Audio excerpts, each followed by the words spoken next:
April 6th, growing honesty. On a practical level, changes occur because what's appropriate to one phase of recovery may not be for another.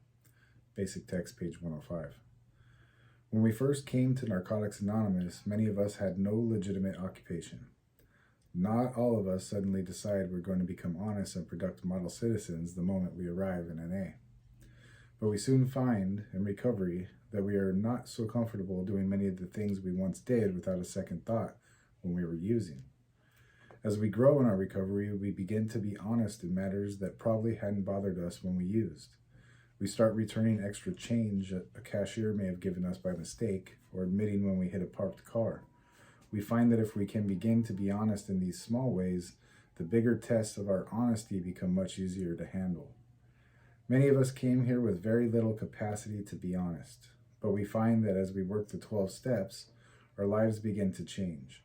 We are no longer comfortable when we benefit at the expense of others, and we can feel good about our newfound honesty. Just for today, I will examine the level of honesty in my life and see if I'm comfortable with it. I'm Herb the Addictaholic. This is just for today, and I used to lie little and big.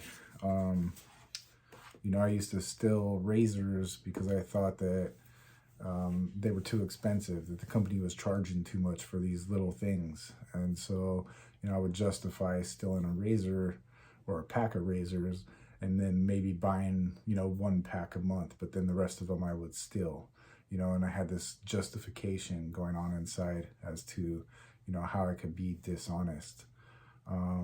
There's lots of things that I did. I would tell somebody on the phone, that I'm getting off the freeway, but I had 3 exits to go. Why? Just so that they feel better that I'm closer than I really am.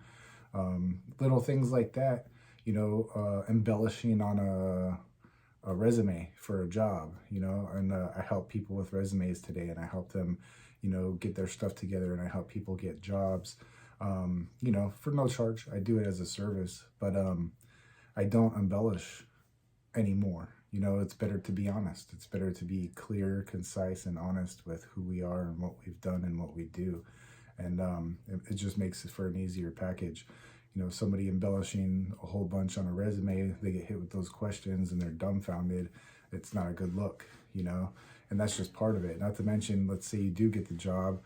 Do you feel like you got it legitimately after lying on a resume, So being honest is huge. It's a big part of who I am and what I do today. Thank you guys for coming out. Hope to see you tomorrow. Keep coming back. Works if you work it.